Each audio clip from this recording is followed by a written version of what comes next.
بسم اللہ الرحمن الرحیم۔ السلام علیکم ورحمۃ اللہ وبرکاتہ۔ دوستو، جیسا کہ ہم لوگوں نے پچھلے ٹاپکس میں یہ بات کی کہ مقام ذبیح کے تعین میں ثابت ہم لوگوں نے کیا کہ وہ وادی مکہ تھا۔ اس بنا پر مکہ کی نسبت ایک بحث نہایت قدیم زمانے سے تعلق رکھتی ہے۔ عیسائی مورخ لکھتے ہیں کہ اس شہر کی قدامت کا دعویٰ مسلمانوں کا خاص دعویٰ ہے، قدیم تاریخوں میں اس کا نشان نہیں ملتا۔ ویڈیو کا آغاز کرنے سے پہلے آپ سب سے ریکویسٹ کروں گی کہ چینل کو سبسکرائب کرنا مت بھولیے گا، اور ویڈیو اگر پسند آ جائے تو لائک کریں اور فرینڈس میں زیادہ سے زیادہ شیئر کریں۔ تھینک یو سو مچ۔ آئیے آج کی ویڈیو کی جانب چلتے ہیں کہ مکہ کا قدیم اور اصلی نام مکہ ہے، اور قرآن مجید میں بھی یہی نام آیا ہے کہ اِنَّ أَوَّلَ بَيْتٍ وُضِعَ لِلنَّاسِ الَّذِي بِبَكَّةَ مُبَارَكًا، پہلا معتبر گھر جو آدمیوں کے لیے بنایا گیا وہ بکہ میں تھا۔ کتاب زبور میں یہ ایک تحریر ہے کہ بکہ کی وادی میں گزرتے ہوئے اسے ایک کنواں بتاتے، برکتوں سے مورتا کو ڈھانک لیتے، قوت سے قوت تک ترقی کرتے چلے جاتے ہیں۔ دوستو، اس عبارت میں مکہ کا جو لفظ ہے یہ وہی مکہ معظمہ ہے، لیکن اگر اس لفظ کو اس میں علم کے بجائے مشتق قرار دے دیں تو اس کے معنی رونے کے ہوں گے، اور یہ وہی عربی لفظ بکا ہے چونکہ یہود و نصارہ ہمیشہ مکہ کی وقت مٹانے کے در پہ رہتے تھے، اس لیے بہت سے مترجمین نے عبارت مذکورہ میں بکا کا ترجمہ رونا کر دیا ہے، لیکن ہر شخص خود سمجھ سکتا ہے کہ اس حالت میں وادی بکا کے کیا معنی ہوں گے۔ زبور کی عبارت جو میں نے اوپر آپ لوگ کے ساتھ ذکر کی ہے، اس سے صاف معلوم ہوتا ہے کہ اس تشہید میں حضرت داؤد علیہ السلام نے مکہ معظمہ اور مروہ اور قربان گاہ اسماعیلی کی نسبت اپنا شوق اور حسرت ظاہر کی ہے۔ اوپر کی عبارت یہ ہے کہ حضرت داؤد علیہ السلام خدا سے کہتے ہیں، اے فوجوں کے خدا، تیرے مسکن کس قدر شیریں ہیں، میرا نفس خدا کے گھر کا مشتاق بلکہ عاشق ہے۔ اے خدا، تیری قربان گاہ میرے مالک اور میرے خدا ہیں، مبارکی ہو ان لوگوں کی جو تیرے گھر میں ہمیشہ رہتے ہیں اور تیری تسبیح پڑھتے ہیں۔ اس کے بعد بقا والی آیتیں ہیں۔ اب غور کریں کہ حضرت داؤد علیہ السلام جس مقام کے پہنچنے کا شوق ظاہر کرتے ہیں، اور وہ اس مقام پر صادق آ سکتا ہے جس میں یہ باتیں پائی جاتی ہوں کہ قربانی گاہ ہو، حضرت داؤد علیہ السلام کے وطن سے دور ہو کہ وہاں تک سفر کر کے جائے، وہ وادی بقا کہلاتا، وہاں مقام مورا بھی ہو۔ ان باتوں کو پیش نظر رکھو تو قطعاً یقین ہو جائے گا کہ بقا وہی مکہ معظمہ اور مورا وہی مروہ ہے۔ اس کے ساتھ یہ بھی اندازہ ہوگا کہ یہودی کس طرح تعصب سے الفاظ کو عدل بدل کر دیتے ہیں۔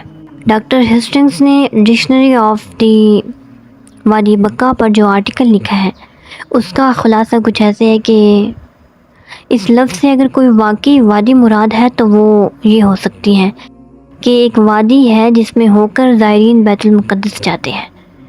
وادی اخور ہے جو یشوع باب 7 آیت نمبر 5 تا 24 وغیرہ میں ذکر ہے۔ وادی رفایون ہے جو سامویل دوم باب نمبر 5 آیت نمبر 18 تا 22 میں ذکر ہے۔ کوہ سینا کی ایک وادی ہے، بیت المقدس تک جو کاروانی راستہ شمال سے آتا ہے، اس راستے کی آخری منزل ہے۔ لیکن کیا عجیب بات ہے کہ ڈاکٹر ہسٹنگز کو اتنے احتمالات کثیرہ میں کہیں مکہ معظمہ کا پتہ نہیں لگتا۔ حیرت پر حیرت یہ ہے کہ جن جن وادیوں کا نام لیا ہے ان میں ایک کو بھی بقا کے لفظ سے کسی قسم کی مناسبت نہیں، یہاں تک کہ ایک حرف بھی مشترک نہیں، بخلاف اس کے کہ بقا اور بقا لفظ بالکل ایک لفظ ہے۔ فرق اسی قدر ہے جس قدر ایک ہی لفظ کے تلفظ میں فرق پیدا ہو جاتا ہے۔ جدید انسائکلوپیڈیا میں محمد صلی اللہ علیہ وآلہ وسلم کے عنوان سے جو مضمون ہے وہ مریولس کا ہے، اس میں مکہ معظمہ کی نسبت لکھا ہے کہ قدیم تاریخوں میں اس شہر کا نام نہیں ملتا، بجز اس کے کہ زبور وادی بکاتا کا لفظ ہے، زبور میں وادی بکاتا کا لفظ ہے، لیکن مریولوس صاحب اس تاریخی شہادت کو ضعیف سمجھتے ہیں۔ پروفیسر دوزی جو فرانس کا مشہور محقق اور عربی دان عالم ہے، وہ لکھتا ہے کہ بکاتا وہی مقام ہے جس کو یونانی جغرافیہ دان کروبا لکھتے ہیں، لیکن مارگولیوس کو پروفیسر دوزی کے بیان پر بھی اعتماد نہیں۔ کارلائل صاحب نے اپنی کتاب ہیروز اینڈ ہیروترشپ میں لکھا ہے کہ رومن مورخ سیسلس نے کعبہ کا ذکر کیا ہے اور لکھا ہے کہ وہ دنیا کے تمام معبودوں سے قدیم اور اشرف ہے، اور یہ ولادت مسیح علیہ السلام سے 50 برس پہلے کا ذکر ہے۔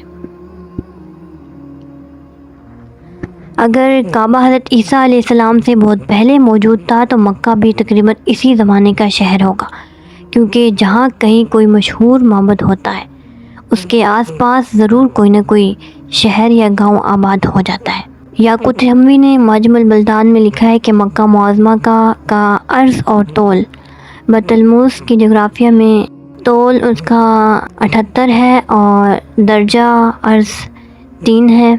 بیت المقدس نہایت قدیم زمانے کا مصنف ہے۔ اگر اس نے اپنے جغرافیہ میں مکہ کا ذکر کیا ہے تو اس سے زیادہ قدامت کی کیا سند درکار ہے؟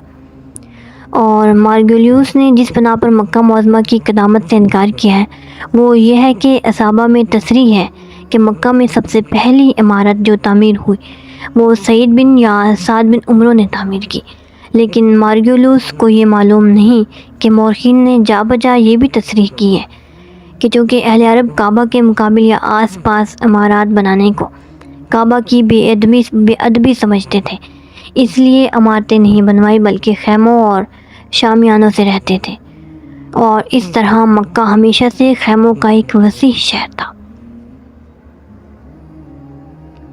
تو دوستو، خانہ کعبہ کی تعمیر کے حوالے سے ہم لوگ انشاءاللہ نیکسٹ ویڈیو میں بات کریں گے، اور آئی ہوپ کہ آج کی ویڈیو آپ لوگ کو سمجھ آئی ہوگی، اور ویڈیو اگر پسند آ جائے تو لائک کریں اور اس ویڈیو کے متعلق اپنی رائے کا اظہار ضرور دیجیے گا۔